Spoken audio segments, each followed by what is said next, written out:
जय श्री राधे। हर हर महादेव। दोस्तों, आज हम आपको यदुवंश का अंत किस प्रकार हुआ, इसका पार्ट 2 की कथा सुनाने जा रहे हैं। तो दोस्तों, कथा कुछ इस प्रकार है।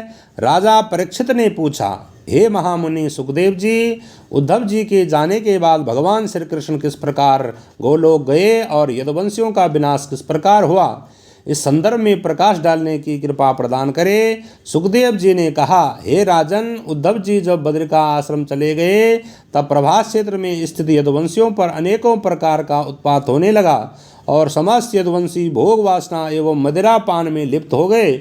उनके पास अहंकार की कोई कमी न थी। एक दिन मदिरा पान करने के पश्चात उनका आपस में ही वाद विवाद छिड़ गया, जिसके फलस्वरूप वे आपस में ही युद्ध करने लगे। उनकी बुद्धि भगवान की कृपा वंश मलिन हो गई। इन यादवों का उस दिन ऐसा युद्ध हुआ कि इस युद्ध में उनके सभी हाथी घोड़े मारे गए और समस्त रथ चकनाचूर हो गए तथा इनके शस्त्र भी समाप्त हो गए। तब वे लोग उस घास को उखाड़ उखाड़ कर एक दूसरे को मारने लगे, जो घास की लोहे का मूसल चूर्ण पर उत्पन्न हुआ था। वह घास का एक तिनका भी जिसके सिर पे गिरता था वह नष्ट हो जाता था। हालत अधिक बिगड़ते हुए देख श्री कृष्ण और बलराम यादवों को समझाने लगे, किंतु वे यादवगण उन्हें भी मारने दौड़े। अंततः आपस में सभी लड़ कट कर मर गए। इस युद्ध में 56 करोड़ यादवों में केवल कृष्ण और बलराम ही शेष रहे, अन्य सब समाप्त हो गए। तब श्री कृष्ण ने माना कि पृथ्वी का भार अब उतर गया। तत्पश्चात बलराम जी श्री कृष्ण से आज्ञा लेकर समुद्र के तट पर जा पहुँचे और वहाँ वे मनुष्य देह त्याग कर शेषनाग रूप में परिणतः वो समुद्र में प्रवेश कर गए। बलराम जी का देहत्याग देख श्री कृष्ण भी एक पीपल वृक्ष के पास मौन धारण कर पैर फैलाकर बैठ गए।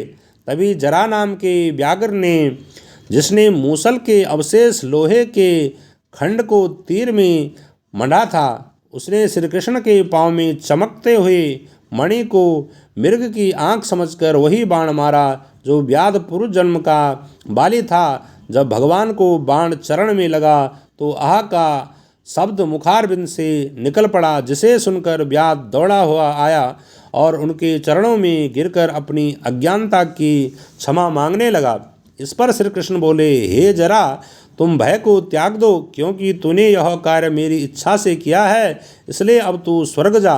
तभी वहाँ पर एक सुंदर विमान आया, जिस पर बैठकर बदि के बाली जो इस जन्म का जरा नाम का व्याध था, स्वर्ग को चला गया।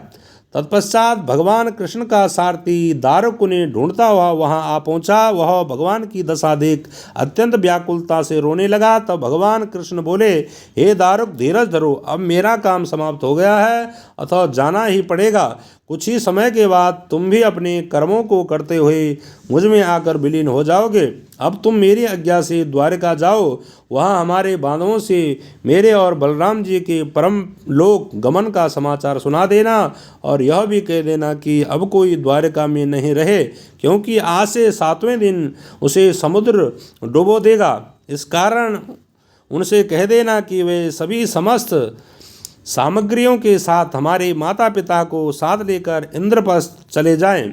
दारुक भगवान की आज्ञा पाकर रोते हुए श्री सुखदेव जी बोले, हे परीक्षित, भगवान श्री कृष्ण के आज्ञानुसार जब दारुक द्वारिका चला गया तब उसी वक्त वहाँ पर ब्रह्मा पार्वती सहित शिवजी, इंद्रादि देवता, सनकादि मुनि एवं गंधर्व, विद्याधर, महानाग और समस्त अप्सराएं पधारे। वे सभी भगवान की स्तुति गान करने लगे, उनके ऊपर पुष्प बरसाने लगे। तब भगवान ने आत्मा में आत्मा को नियुक्त कर नेत्र बंद कर लिए और शरीर सहित अपने धाम को चले गए। उनके प्रस्थान पर देवताओं ने दुंदु भी बजाकर स्वागत किया। तत्पश्चात पृथ्वी पर से सत्य, धर्म, धैर्य, कीर्ति और लक्ष्मी भी चली गई। दारुक द्वारिकापुरी में जा वासुदेव उग्रसेन के चरणों पर गिर पड़ा। उसकी आंखों से अश्रुधारा बंद नहीं हो रही थी। उन्होंने ही सभी को कृष्ण और बलदेव की गमन की कथा सुनाई। यह सुनकर शेष द्वारिकावासी मूर्छित हो गए। फिर वे उस स्थान पर आए जहाँ उनके भाई बंधु मरे पड़े थे। वासुदेव, उग्रसेन देवकी रोहिणी सभी बलराम और श्री कृष्ण को न देखकर घबरा गए और वहीं पर उन्होंने अपने प्राण को त्याग दे। शेष स्त्रियां भी अपने पतियों के शरीर के साथ सती हो गई। बलराम की पत्नियां एवं भगवान श्री कृष्ण समस्त रानियां भी अग्नि में प्रवेश कर भस्म हो गई। और दारुक द्वारा भगवान का संदेश मिलने पर अर्जुन एवं युधिष्ठिर आदि उनके वियोग में बड़े व्याकुल हुए, किंतु गीता के उपदेश से उन्होंने धैर्य धारण किया। भगवान को जो बंधु बांधव मारे गए उन सभी का अर्जुन ने पिंडदान क्रिया कर्मादि किया। तत्पश्चात अर्जुन द्वारिका में बचे हुए स्त्री पुरुष बालक वृद्ध को इंद्रप्रस्थ ले आए और वहाँ ब्रजभान का राज्याभिषेक किया। हे परीक्षित, फिर तुम्हारे पितामह युधिष्ठिर आदि ने तुम्हें हस्तिनापुर की राजगद्दी देकर परम धाम को चले गए।